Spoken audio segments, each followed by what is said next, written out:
اللہ تبارک و تعالیٰ نے جو بھی خیر اور شر رکھا ہے خیر تو اللہ کی طرف سے ہی ہے۔ اپنی زندگی میں جو بھی تکلیف پریشانی مشقت آتی ہے اس کا ذمہ دار اللہ نے، اس کا ذمہ دار ہماری اپنی ذات ہے۔ اللہ نے اس بات کو سورہ نساء میں یوں بیان فرمایا، ما اصابک من حسنۃ فمن اللہ، لوگو زندگی میں تمہیں کوئی بھی خیر ملتا ہے تو اللہ کی طرف سے ہے، وما اصابک من سیئۃ فمن نفسک، اور کہا زندگی میں جو بھی تکلیف پہنچی اصل میں یہ تمہارے گناہوں کی وجہ سے ہے۔ حالانکہ اللہ آگے فرماتا ہے قل کل من عند اللہ، حالانکہ خیر کو پیدا کرنے والا بھی اللہ ہی ہے، شر کو پیدا کرنے والا اللہ بھی ہے، لیکن اللہ تبارک و تعالیٰ کی طرف برائی کی نسبت نہیں کرنا چاہیے۔ ایک بات آپ کو بتاتے غور سے سنیے، بات یہ ہے جب اللہ تبارک و تعالیٰ نے حضرت آدم و حوا کو وہ پھل کا درخت کھانے کی پاداش میں دنیا میں جو ہے بھیج دیا تو اس وقت آدم کا انداز دیکھو کیسے ہے،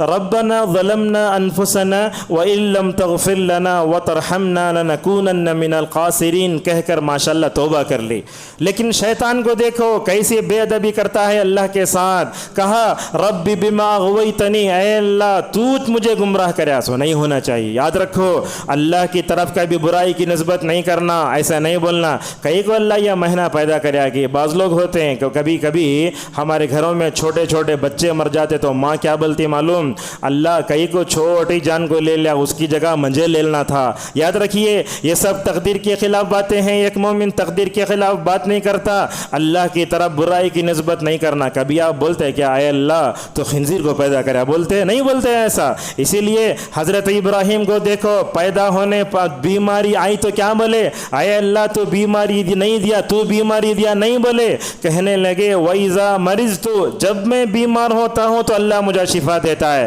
حضرت ایوب کو دیکھو ماشاءاللہ 18 سال تک آزمایا گیا لیکن یہ بنے اللہ کہیں کوئی اتنا لمبا آزما رہا تو دور کر بھی نہیں بولے، اللہ اکبر۔ حضرت ایوب کا کمال صبر دیکھو، کہنے لگے انی مسنی الضر وانت ارحم الراحمین۔ روایت آتی ہے اللہ کے نبی صلی اللہ علیہ وسلم رات کے اندھیرے میں اللہ کے سامنے کھڑے ہو کر تہجد کی نماز پڑھتے، اس تہجد کی نماز میں دعا کرنے کا انداز دیکھو کیسے ہے، والخیر کلہ فی یدیک والشر لیس الیک، اے اللہ جو بھی خیر ہے دنیا میں جو بھی بھلائی ہے وہ تیرے ہاتھ میں ہے، والشر لیس الیک، اے اللہ برائی تیرے طرف سے نہیں ہے۔ علامہ مناوی رحمہ اللہ کہتے ہیں الشر لا یضاف الی اللہ لحسن الادب، اللہ کی طرف برائی کی نسبت نہیں کی جاتی۔ کبھی کبھی ہم بڑے لوگوں کو خود دیکھتے اگر باپ اور ماں غلطی کر لی، اگر بیٹا بولیا تمہیں کر لیا تو اماں بابا مارتے اسے۔ اللہ تعالیٰ کی ذات اس سے اونچی ہے، لہٰذا شر پیدا کرنے والا اگرچہ اللہ تعالیٰ ہے مگر شر کی نسبت اللہ تبارک و تعالیٰ کی طرف نہیں کرنا چاہیے۔